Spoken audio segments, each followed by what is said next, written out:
Hello everyone, and welcome back to Let's Play Stellaris, the 4.0 update. I'm your host, Color's Fate. It's episode 10. It's the year 2270. The Velet state is over here. We said at the end of last episode we really want to go to war with these guys and try to subjugate them. That way we can then integrate them into our empire.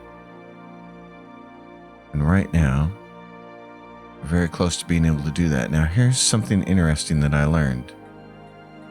In order to get a subjugation casus belli on them, you have to basically be overwhelmingly more powerful than them, to the point where the game believes that you can make them capitulate.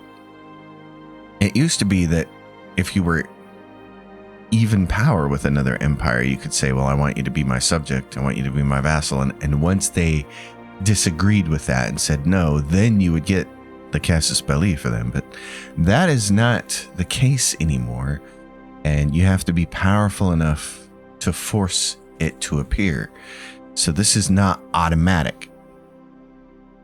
However, we currently have it. So I'm worried about them getting strong enough for that to go away.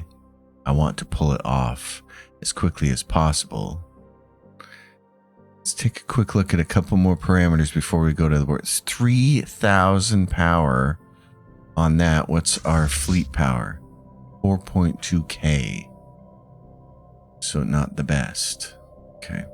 Now, let's talk about espionage, because I continue to keep learning about this. Our intel level on them right now is 39.63 of 39. And so it's going to go down every month. That's why you get that message that says it's going down. What happens is your intel level rises until it reaches your infiltration level of where it currently is. You can gather it, but you can gather information and push this well above this number. And this is the number it's always going to equalize at. So when you assign your spy network person to this, let's say it's 39 and the current intel level is much lower than that. You do gather information, you can get it up there.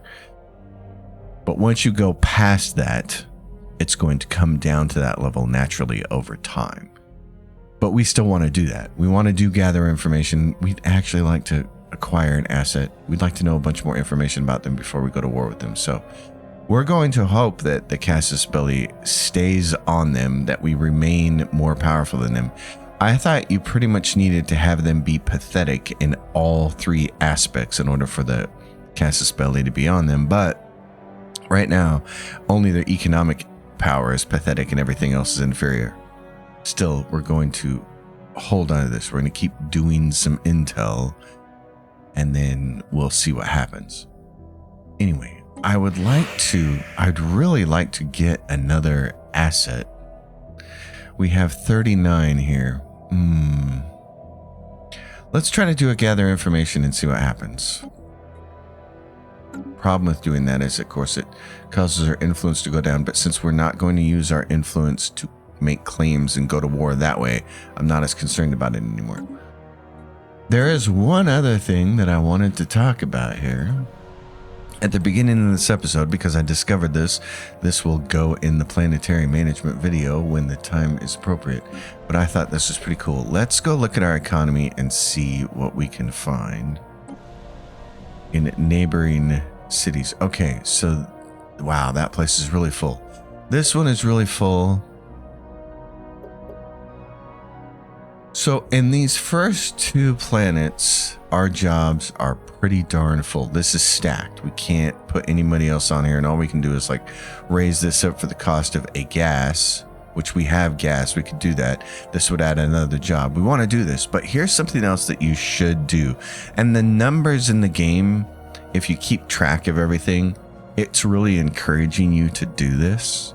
When you get a planet that's full of pops, what you really want to do is go in here and make it ascend. And this moves it up a level and gives it bonuses. And basically what those bonuses are according to the planet's planetary designation, it gets bonuses. So ascending a planet reduces its effect on empire size by -5% and increases the effects of its planetary designation by 25%. So that's pretty cool.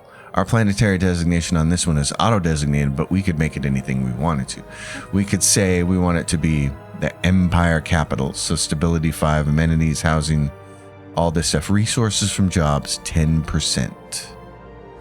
Could make it a forge capital, give resources from metallurgists plus 15%. Factory capital, trade capital. We're just going to go with Empire capital.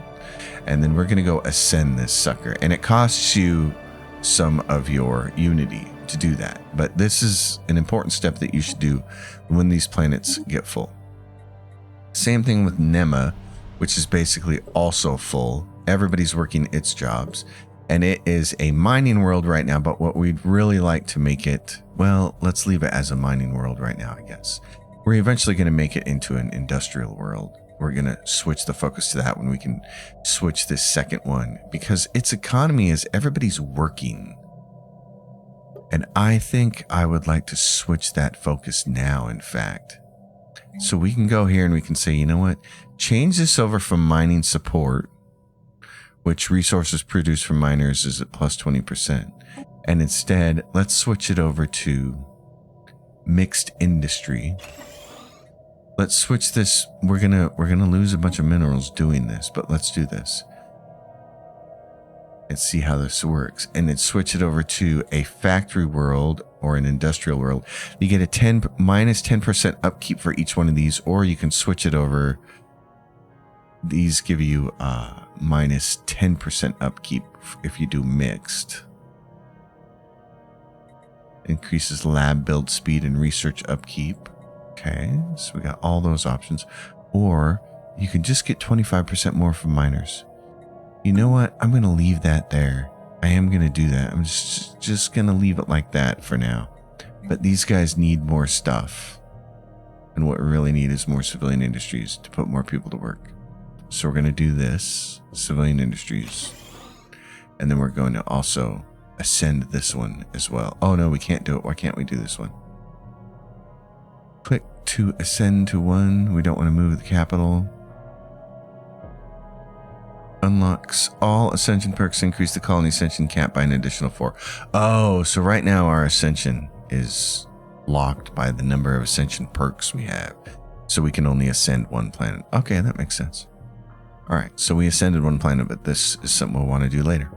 Now, this wasn't even what I wanted to talk about.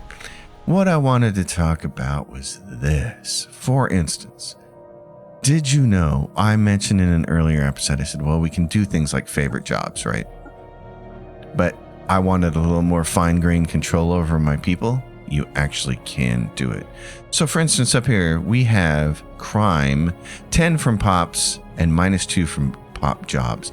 So I don't necessarily need that many enforcers working this job. Well, here's what you do.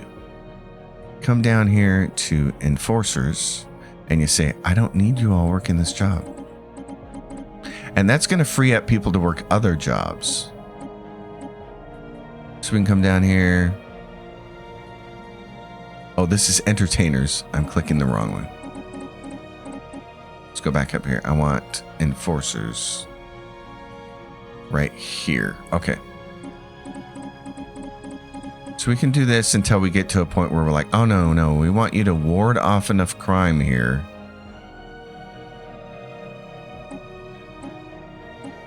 Like that. And so now that frees up our people to do other jobs. We can say anything we want to about this. So, and it gives a little red mark here, which is nice. So that you know you're downgrading this and saying not as many people need to work that job. And then what we could do is go in here and say, I want more medical workers.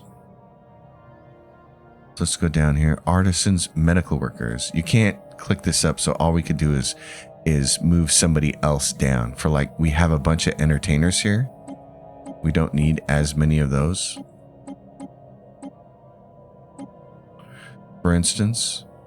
And that helps move some more people into these jobs. You could say we don't want as many traders, but we do. We don't need as many roboticists because the planet's starting to get full. So we could squish some more of those people down. And that'll help move people into these other jobs, like artisans now is starting to get really full. So that gives you another measure of control. This is going down, this is going down, this is going down.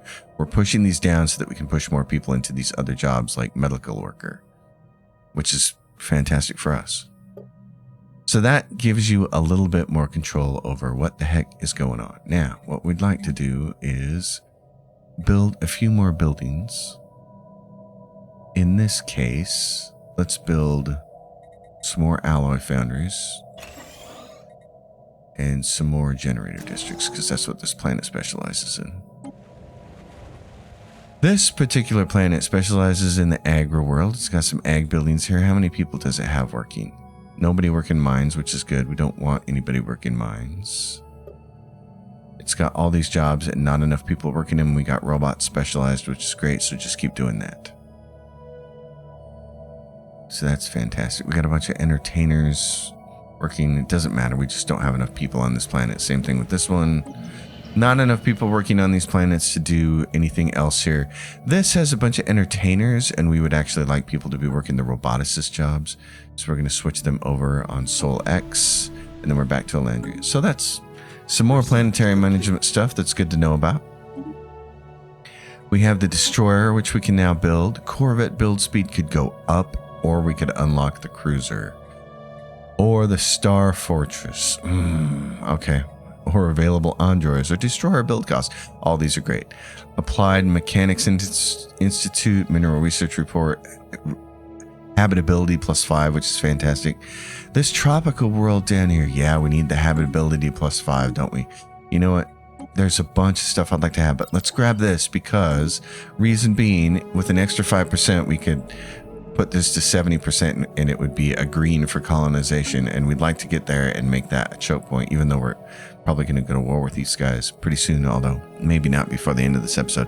One of the things that I have come to realize, and you will too as you play the game, is that it takes a lot longer for things to get set up and to happen over time than you think it does. I would like to go to war with these guys right now, but in order to do everything, like continue to do espionage with them, build all my ships, put myself in position to make that attack, it's going to take time. Now, we got 2 more planets here Spaceborne life form encountered that can be colonized, and you notice this is a savanna world, and why can we colonize this now? Because we have people immigrating to us, so we have more than just our species of Elandria, which would only have 30% habitability, to colonize with it. And that was our whole goal when we set up our species in episode 1. You saw that. We want to be egalitarian, we want to be friendly, we want to have migration treaties with people so that we can use them, their pops, as part of our empire to colonize more planets. Now, we also want to go to species and look at what our default species rights are. Everybody's full citizenship, full military service, and one of the things you want to check on is living standards. Utopian abundance can be nice when you have so many resources that it doesn't matter, it doesn't hurt you, but this can be set this way by accident. Or by some other, not by accident, by some other feature in the game. And you don't want this, because what it does is it makes your consumer good usage really go up. And in a game I was playing, this was set to Utopia and I didn't realize it. And I'm like, why am I struggling so hard with consumer goods? And it was because of this. So you want to make sure you have that set in that location. Species integration says do not integrate into default subspecies.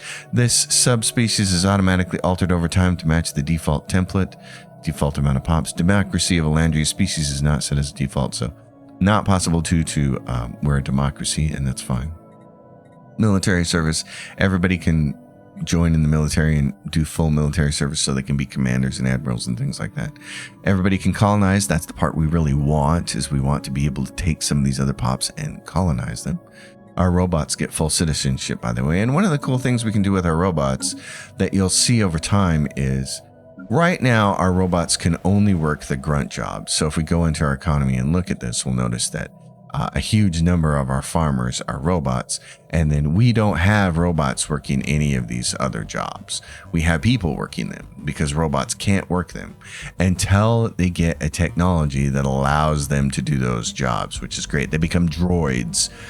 Once you have droids, they'll start to migrate to these jobs, and that's when your empire kind of explodes a little bit, which is really awesome. But what we want to do right now is go colonize this planet. It has a lot of generator districts and not much of anything else, but its bonus is habitability and pop growth speed, and that's it. So let's make it a generator district. What's this other planet have? Lots of minerals. Great. Okay. Because I know we're going to need more mining.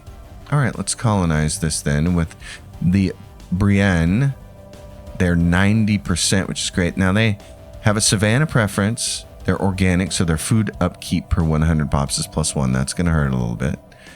Job efficiency for mining jobs is 15%. Now that may change my opinion on what to do here. Their leader experience gain is 10%. Their job efficiency for bureaucratic jobs is 10%.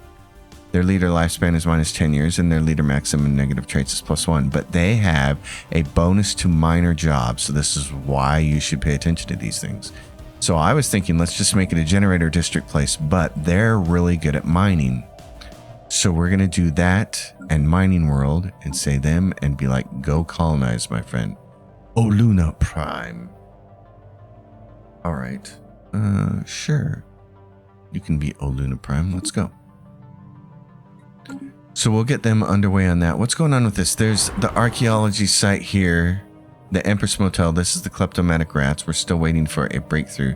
There's a 0% breakthrough chance on this. They're rolling to die, and we're in a difficult stage of this. So here's your excavation log, which is nice. You can see clues gained 0, clues gained 1. You're gaining clues over time. These are all your dates, so you can kind of get an idea for... This will show you your dice rolls, which is really nice. So I actually want to see if I can get that for espionage, because that's been the last thing that I've been looking for to see is, do I have an ability to look at what it is over time? Next phase ends in 4 days. I would really like to see a list here. You can change target empires from here. Okay, that's cool. This is nice because you can see how much all the other empires like or hate you, and you can see their intel, your intel level on them. So that's cool. Sort by spy network. I like that. But what I really want is a history of these roles. Oh well. Can't see it. I don't see how there's any way to get to it. Our intel level is going to keep going up automatically, our infiltration level, I mean, until it gets to 60. And so by virtue of that, our intel level is going to go up to whatever our maximum infiltration level is. And then we can push it well beyond that by doing gather information, but then it'll automatically start coming down. So all that is starting to make sense to me. Getting ready to make a tutorial video for it. I'd like it to make sense to everybody else. We have lots of food and we can sell a bit more of it. So let's do that. We have a non-aggression pact from the Drool Perfen Confederacy. They're fanatic materialists and authoritarian. Well, we agree. And they're also overwhelming. They have an overwhelming fleet power. Sure, that'd be wonderful. Yeah, we'd like that. Okay, let's go to our second fleet. Let's add a few more ships. These are the Worm class. We don't know what to do against these guys yet. That's the problem. So let's just hit, there's tabs over here, and you can simplify your life by going like this. Because then you can get the clutter away. I'm going to add 20 more ships to this, and this is going to cost us 1,300 to reinforce. So just reinforce it, get it working. We want to build these up as much as possible. Council agenda is ready to fire. This is ship build speed, so now our ships will build faster. In fact, our ship build speed is now 20%, and our claim influence cost is less, but again, we're going to try to subjugate. Survey speed we don't care about. Faction approval we don't care about because we don't have factions yet. We'll talk about that when the time comes. Automatic resettlement destination chance plus 10% and monthly trade plus 5. Xenophile ethics attraction. I like that. aggressive growth, mechanical pop assembly speed. Oh no, we'll take that. Thank you. Let's get that underway. And you can see on your council agenda, I hope this makes sense to everybody. You have, when you choose this agenda, you have a certain amount of bonus for while you're choosing it, which is good. It doesn't mean that you don't get any bonuses until it fires. You get a small bonus while you're considering it and while it's progressing, and then you get a much larger bonus when it finally launches, and then it's active for 10 years. So materialistic ethics attraction is going to be 40% when it fires. It's 10% now. The pop assembly speed will jump to 20%. It'll double when we finally fire this thing off. So I like all of this. I think this is cool. It's a minor thing. It's not super complicated, and it does give you some nice little bonuses. So I like that part. Because people have been asking since the series started, since the first video came out, how do you like the 4.0 changes? And I would say for the most part, I like the 4.0 changes. I think they're pretty good. Kleptomatic rats. A methane gas explosion has injured Science Officer Haskjanot and several of the crew. The blast set off when a malfunctioning drill overcharged the generators, which then caught fire. Before the fire could be contained, it ignited some residual methane gas and tore down a wall, revealing a secret system of chambers and tunnels. Our archaeologists believe they may have belonged to a person of means, and note that as they were filled to the brim with precious minerals and artifacts. Unfortunate. And that person got maimed and has a minus 40 lifespan now, so that's unfortunate for them. Your other tabs up here are your observation posts. And oh, we do have factions. Okay, so let's talk about this. Here are your factions. They have a size and number of pops within the empire that subscribe to that faction. And then they have a whole list of things that are issues that are important to them. And as you do these things, a lot of these are setting policies, but sometimes they're performing things. For instance, these people will have higher approval if you are in a federation or for a certain period of time after you make a new contact with an alien species. And you can see the benefits of a particular faction being having high approval, is that you get more influence from them, or unity, I mean. So here you can see we're currently gaining 12.33 influence from the support and approval level of this faction each month. Egalitarian plus 25%, ruler plus 10%, beacon of liberty, and planetary unification all factor into our base rate going up considerably.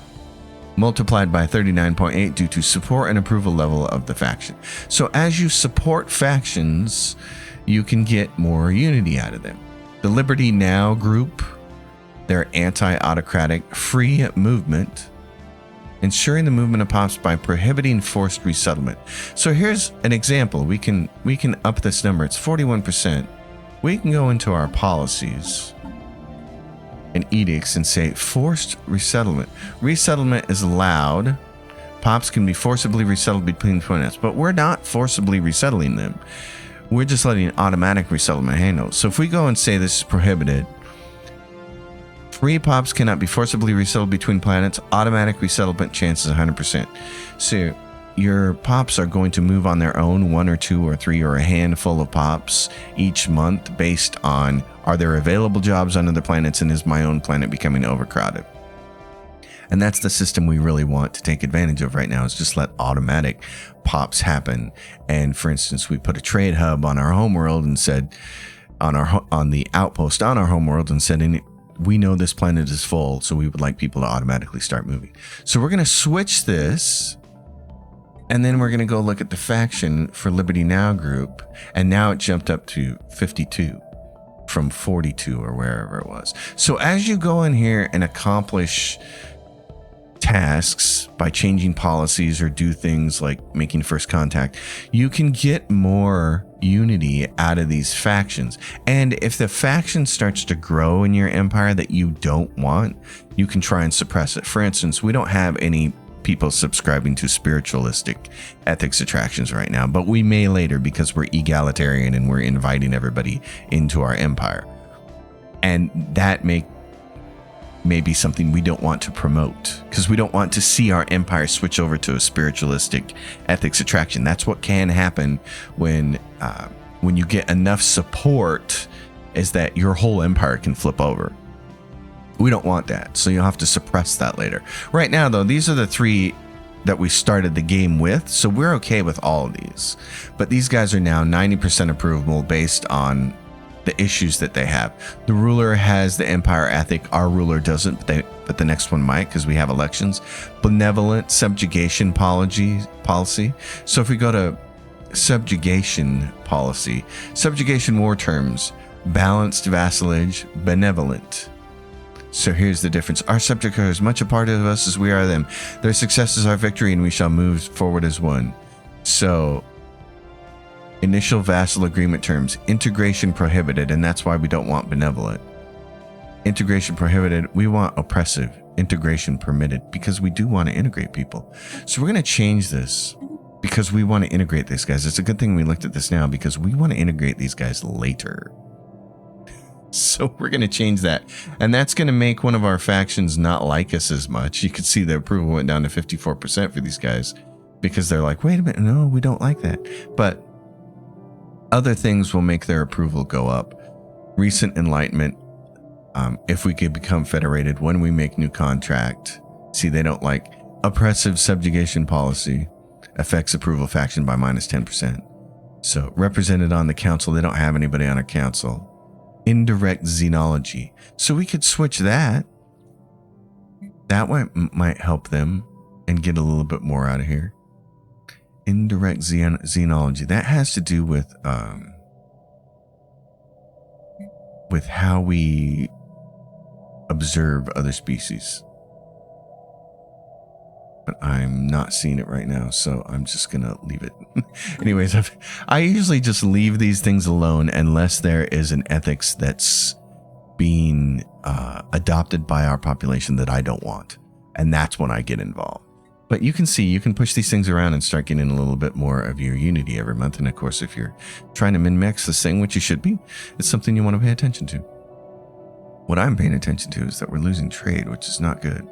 So we don't want that to happen. We got open borders from these people, the Slurpanoran Directorate. They've opened their borders, which is great. We want to take a look at, well, we just got this. Leader leveled up. So now our High Ambassador, who's governing NEMA, can get diplomatic weight of 5%, monthly Federation cohesion. So that's, if we have a Federation, your cohesion level goes up or down, and if it goes down too far, your Federation falls apart. But we're not federated right now, so it doesn't matter. Specialist pop resource output as a planetary governor going up. We would like that. Trust growth and pop upkeep minus 5%. As a chancellor, which he is, as a counselor, I mean, and then trade from jobs plus 5%, which is kind of what we're having a problem with right now. But I would like specialist and pop amenity usage to go down. So let's do that. And then go back here and take a look. Again, we want to keep an eye on our espionage. Something that I kind of wish you have this button here that you can click and go look at any of this at any point in time. And I really wish there was a quicker way to get to it. I wish there was a button somewhere else on here that was faster to get to it. This is your homeworld. This is your science, construction ships, but there's not anything I see that's like, here's a quick way to get to espionage. And I wish that existed. So for now, we'll just have to keep doing it this way. These guys are doing gather information. They're at 20% progress. The next phase ends in a couple of days. They made another progress on it, so they're going to keep working on that. We have a commercial pact from the Drulliprifin Confederacy. So, okay, we'll form a commercial pact. Again, this bites into your influence, but it can help with our trade, which would be nice. The cabin, we are not the first to discover the debris belt and Asmoid systems, a craft so small that a researcher is dubbing it the space cabin, has been found, containing the remains of a single toxoid alien and a considerable number of data crystals. Judging by the rate of decay, our best guess is that this alien expired only a few centuries ago. Okay, keep working on it. Then what do we have here? Open council position. Head of research. Oh, did our research person die? Okay, let's go back to ships. Head of research. Well, who do we have from our current leaders that would be good in this research position? We have 2 archaeologists, and then we have this person. Archaeology skill, leader lifespan, leader experience gain, scientist class. It says your leaders and scientists 4 of 4. Where's our 4th one? I'm puzzled by that. 4 of 4, but I only see 3 here. Okay. Well, as you are the aged one, what are you currently doing? Your leaders. Yes, but what are you doing? That's what I want to know. Because this one, if we go to colony ship, science ship, science ship, science ship, they're all working science ship jobs. But why does this say 4 of 4? Felix. Yes, Felix, you're not a scientist though. Who are you? Oh, she's a scientist. Chancellor Martin. Okay. Our head person is there. That's why she can't be on this post, because she already has one. I got you. It'd be nice if they put her on this list and then put a red check by her name because she's already the chancellor. That way I wouldn't have to do some research to figure out why it says this.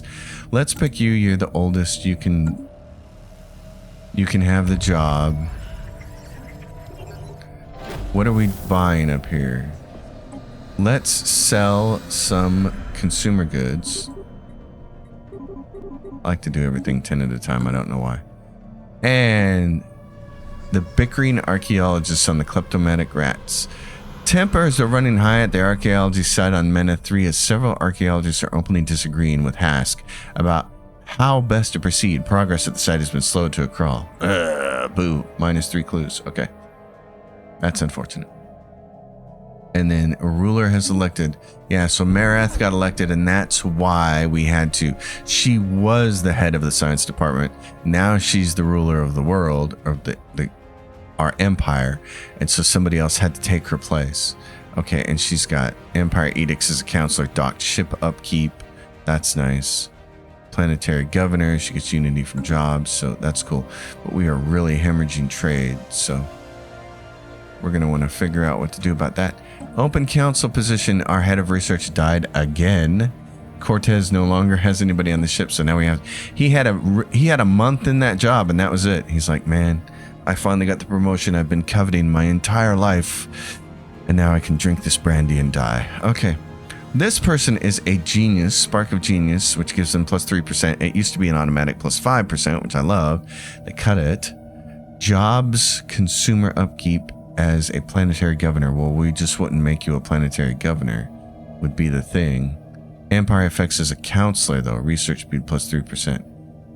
I would like to hire you for that position unless there's somebody else. There's an externable recruitable leader. They have science ship gravity snare cost. Don't care so much about that. Planetary governor will give you more for your metallurgist, though. Okay. I don't need any planetary governors, though, because I only have one sector right now. I always forget the name of that. So we're going to grab Mr. Spark of Genius and say, yes, you're going to get your Spark of Genius as a counselor, which we like. And then Spark of Genius 2 to move it to +6, which is great.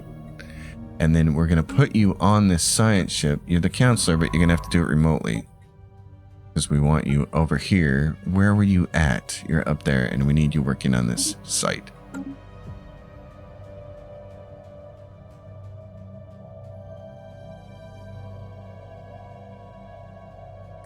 This, people, is why I do not have a face cam. That might have been the loudest, ugliest, most violent sneeze I've had in a month. Oh my goodness. Okay, so yes, ruler elected.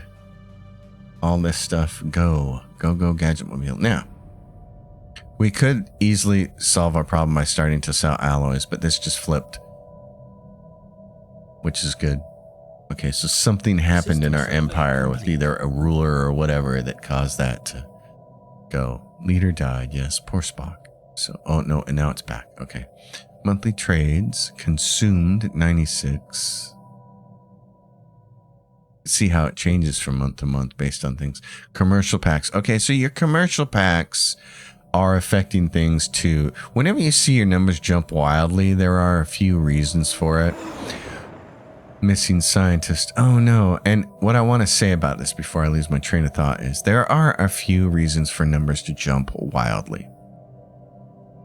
In the old days, when your trade jumped wildly, it was because you had piracy cutting off the trade.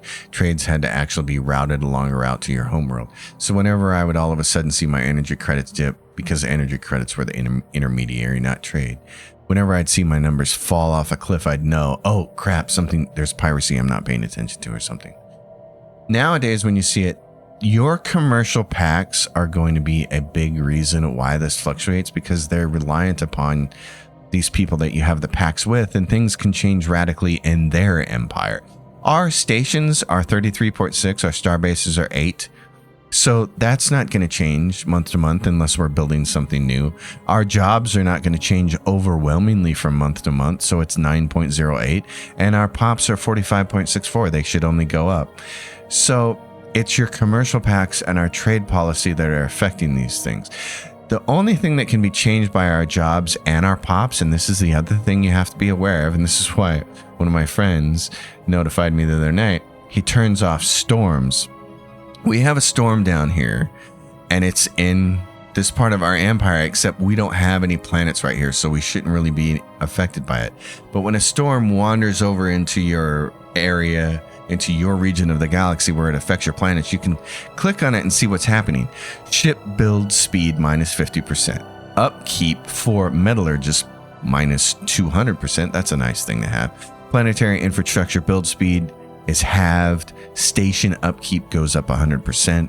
Monthly devastation is up 0.2% each month, or 0.2. Your fleet modifier, emergency faster than light damage risk, is plus 60. Ship upkeep goes up, so that'll affect this number up here because of ship upkeep. I think that's, oh no, it'll affect this number because of ship upkeep. So here we are, energy. This is really funny. This is the intermediary now, but we still use energy for ships, which is why I just really love for them to kind of finesse this and the naming and everything. So our ships use a certain amount of energy. They're consuming a certain amount, 73.56. And part of the reason is because we have these ships right here in the middle of the storm on this station. And if we didn't want to do that, this is Bubbles. So how much energy is Bubbles actually using? I'm not sure we can see from this screen. I'm not sure Bubbles uses any energy. But if we had a bunch of fleets here, that would be affecting that number. So when you see big swings like this, it pays to try to figure out what's actually going on. And we would like to look at this one more month and see what the big swings are. But right now we have to address the screen. One of the scientists working on the observation post orbiting Iram 3 has been reported missing. He was taking part in a covert mission to collect plant samples from the planet's surface, but did not return to the shuttle with the rest of our team. We have been conducting a limited search as to not alert the pre-faster than lights, but so far without success. We cannot reveal ourselves until these events conclude. So we're going to keep an eye on this. The big numbers here I want to look at is our commercial packs are 25 and our trade policy is basically 16. And we want to see what happens at the end of the month. Our pops are 45, responsible for that. And so there's your numbers. We're still in the red by quite a bit. We noticed our trade policy fluctuated a little bit in the positive for us, but that's a big number. Now, we can adjust this a little bit. We're buying a whole bunch of this, and look, it's 140, so it's not as expensive as I've seen it. In fact, it's not even close to being really expensive, but this number will also fluctuate. So if you're buying a lot of alloys, this is another reason why this number will fluctuate considerably, because this is very volatile. And the more empires that are buying alloys, the more the price jumps up. And if all of a sudden you notice in one particular month that this number just jumps way up and you're way in the red, it's probably because the price of alloys ballooned, because a whole bunch of empires are starting to go to war with each other and they need alloys to build ships. So we can certainly help ourselves out by buying fewer of them, and that'll probably get us out of trouble here. Because if we notice in another month, We are consuming minus 96 by monthly trades, 109, and now 59. So that was a huge chunk of it. Asteroid is approaching Cursa. So a small astronomical lab on an observation post on Cursa has detected a class asteroid approaching, and our mission of passive observation would typically prohibit us from intervening, but many of our scientists have argued for an exception in this case. So what we can do, where is Cursa? It's right there, and the nearest fleet is right here. So we may be able to get over here in time to blow up that asteroid. So we're going to try that. We got some people, the Brienne refugees have arrived, so that gives us more people for our empire, which is great. We're going to come over here. We're going to need this to be boosted. And what would we like to do? On these bastions that I make that are for defense, mostly, I like to have certain things on here. For instance, we're going to have ships here helping to defend. And so this will give you ship weapon range plus 50, but that's not a big deal because we have corvettes right now and they're all going to run up to short range on our enemies. So that's not a huge deal. We don't really care too much about that. What we would like to do is pick something else that's going to be really helpful to us. So here, shield hit points effect on our enemies is minus 20%. I kind of like that. That'll be good because if our enemies are using shields and they come into this station, they're going to have minus 20% shields. That's going to help us. So let's do that. And then the other thing we can do is we can add more defenses. It has gun batteries on it. It's building these gun batteries, but we can add additional defenses ourselves to help make, and they can hold a certain number of defenses, and the bigger your outpost is, meaning the more it's been upgraded, so the more modules it has, because it'll go from 2 to 4 to 6. The bigger it gets, the more defenses you can stack on it. Defensive platforms right now is 11. This can go all the way up to like 24, 30, something like that. So we can keep stacking on defensive platforms here and make this pretty strong. We have hostile alien fleets present, the asteroid. We're trying to get that. We have this planet over here that's a tundra world, but we don't have anybody on our empire who can colonize it right now. No species in our empire. That makes it worthwhile. So this number is fluctuating, and this number went down because our ships have undocked. So now the maintenance cost on them in terms of energy credits is much less when they're docked. We've sent them on a mission. This is what you need to be aware of when you have huge fleets later on in the game. And they're sitting around, they're being docked, their maintenance is really low, and then you want to go to war. You need to make sure that this number is much higher because you're going to go to war and it's going to cost you. And in fact, what can we do about this? Nothing other than buy more energy credits. So, mining world. Oh, Nema had something over here and then it went away. We have completed the gene core, so production from farmers is going to go up. That'll be great. Tile blockers. Okay. And we could form a federation with somebody else if we wanted to do that. I kind of want the tile blockers. Naval capacity would be good as well, though. Let's roll through our empire before we make a choice and look at our blockers. Are there any that we need to get rid of? And there's one. Impassable mountains. And I think that was our choice here. What is this? Impassable mountains. Let's just get that out of the way then. And then go check out our espionage again. So these guys finished whatever they were doing. I think they were trying to acquire an asset or gather information. This now is hell because it's a roll of 7 and this is a roll of 6.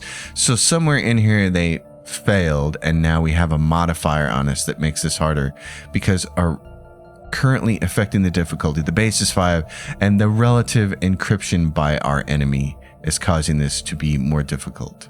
So that's why. We could try to grab another asset. We could still try it. Or we could just try to gather information, but it's only one less. So I would like to have an asset to help us out. assigning these guys isn't going to matter because they don't match what we're doing, but I'm going to assign them anyways. Just because I feel like it. Alien organism procurement. Okay, we're going to take down the asteroid, which will be fun. We will gather the specimens. Let's go over here. Situation log updated. Asteroid goes away. Promising officer, Captain Song Zhao, the commanding officer of the Druid, served with distinction during a recent engagement that took place on Cursa's system. The Admiralty on Elandria, recognizing the qualities of a promising flag officer, has decided to promote the captain to the rank of full commander. A new commander has been added to our recruitable leaders. Great! Asteroid that was heading towards Cursa has been destroyed. Aside from having witnessed what must have been a spectacular meteor shower, the pre-faster-than-light aliens of Sejo's civilization have no idea how close to extinction they just came. Nor will they. And we get minerals from that, which is really nice. So we can tell our folks here, go back home. Actually, go, where do you need to go? You need to go all the way over there if you want to repair. No, I want you to go here. That's your home base, and I want you to go home. And then right here, this is, so you can see we have faster line inhibitor over here, and we have one over here, but we actually have a planet here. So this is the actual choke point. I just didn't want this system being grabbed by anybody because the resources. We're going to take this and up it. We have 2 more star bases we can do. So this is increased. Actually, what I want you guys to do is set this as your home base. Upgrade fleet to the latest designs right there, please. Yes, that's nice. Great. Fantastic. Go there. And this should have anchorage. It does. Yeah, crew quarters. I mean, not anchorage. That's a different thing.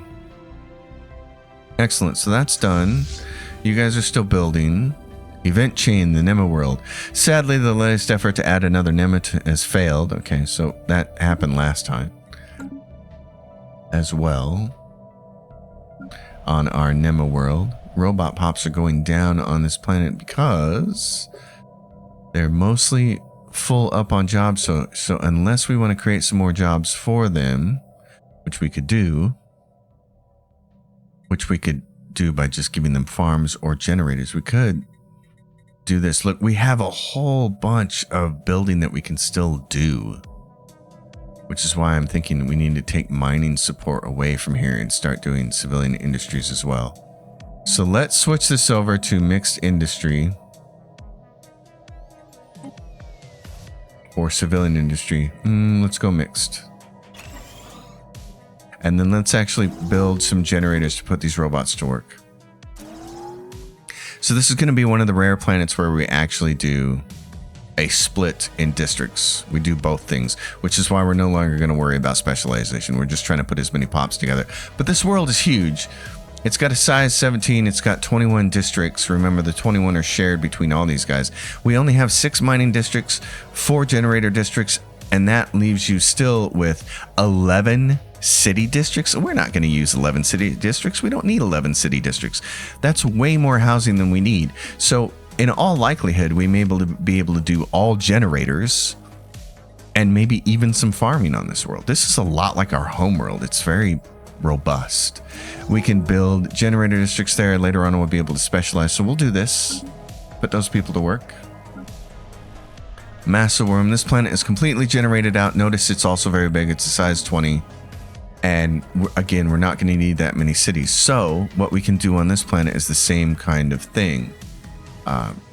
It's got a bunch of people here, but it's not tapped out on people, and it's not tapped out on robots yet either. So I would actually like to get my roboticists, go back up, because I want as many people making robots as possible on this planet. So make as many robots as possible. And then what I want to do on the surface is, I always say minerals are king, and they are.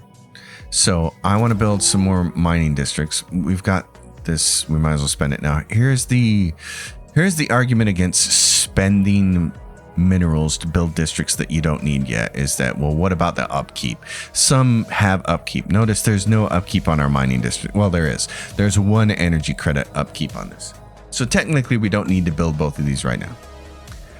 I always tend to build ahead of time so that I never have to worry about populations not having jobs, but that's not the most optimal way to do it. It's just a quirk of me.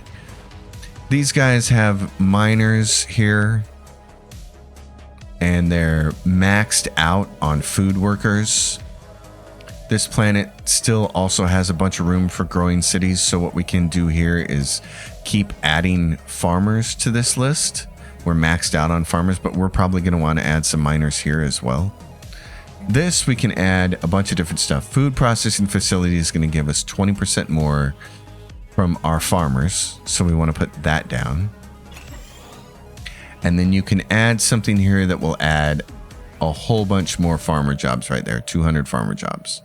So we can do that in addition to just building another farmer district. But right now we'll build the farmer district instead. These guys are starting to get really full up here in their specialist jobs, and it is a research world. So let's give them some research labs. So anticipating that they're going to need some more. The Last of Us, we don't have anybody on the homeworld governing. Oh, that's bad. Too many leaders died here. So production from metallurgists, trade from jobs. Yes, you are going to be the governor, so you show up as the sector person. Always keep an eye on this and keep somebody doing that. Janus, our food world, doesn't have a lot of specialists, but it does have a lot of food, and we can specialize this. Now, here's what's interesting. We don't have neural weaving, and I actually think, I don't know the math on this.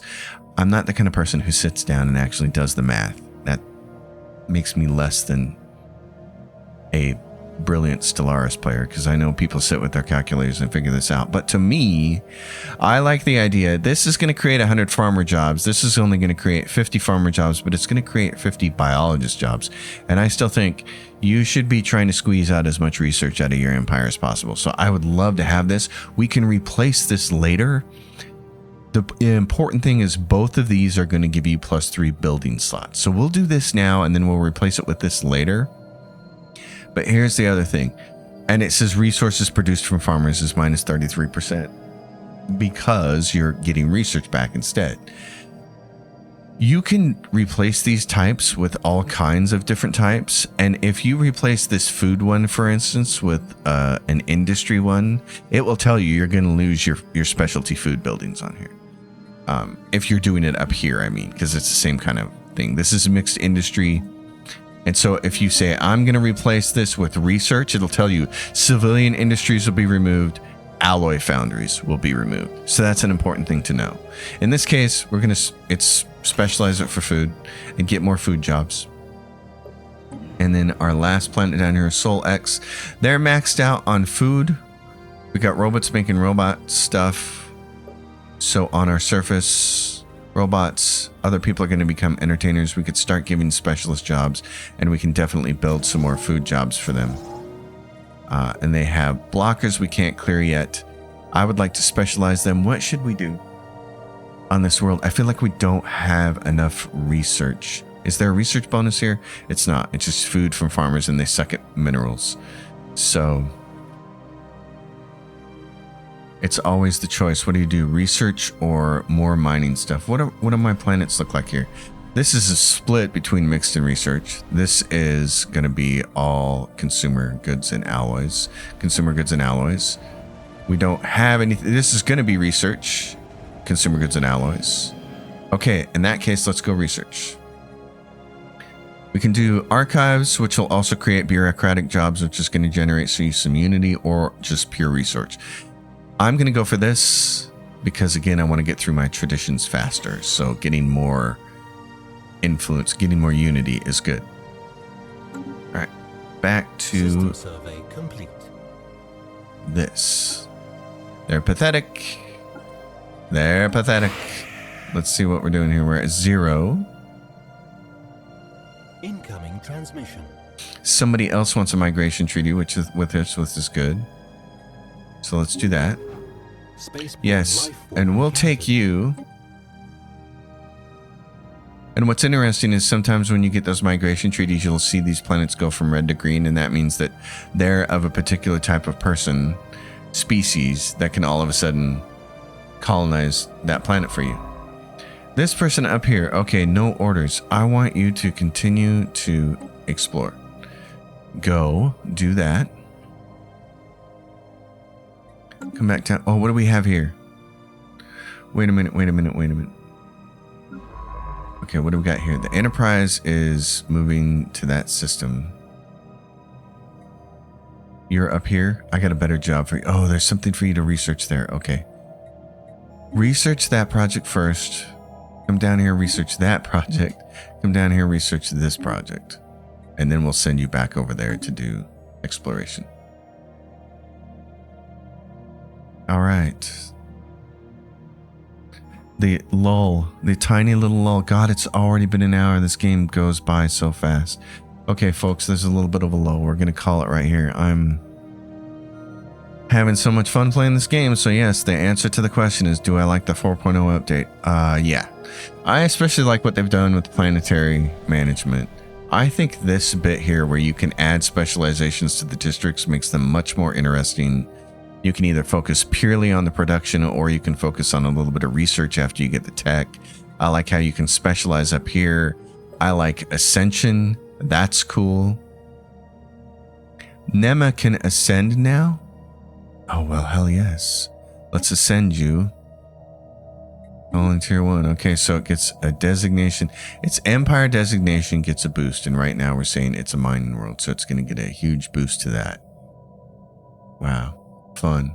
Okay, yeah, and again, I don't mind the changes to trade. I miss dealing with the trade routes, but this is okay with me. I just wish the naming convention was better.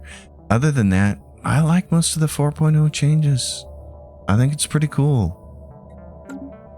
And there's a bunch of tech related to storms that you can get later on as well. My friend was saying he turns off storms. You can turn that DLC off.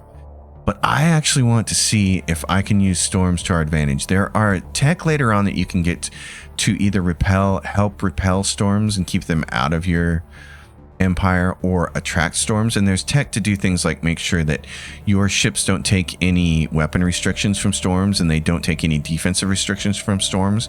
So I'm thinking if you had all that tech and then had a storm attractor and people wanted to attack you and they didn't have that tech, they're going to take massive penalties because they're fighting in a storm and you're like, ha ha ha, I live in the storm. So I like that idea. I think that's really cool. I want to try it out and see how it works. So again, it's a fun game. I'm glad I came back and I'm glad you're all watching. So this has been a very explanatory episode, but again, that's how the whole series I'm going to try to do. In lieu of trying to get a new planetary management video out and trying to get an espionage video out as soon as I can, because espionage is more complicated on the surface than it seems, than it needs to be, and I want to make it simple, and I still have yet to see a really good tutorial even from the big names in the Stellaris space. So maybe we can make ourselves a big name again. Hey, I'm having fun. Everybody, you know the drill. Like the video, subscribe to the channel, leave questions and comments down below, and I'll see you next time. Until then, happy gaming, everyone.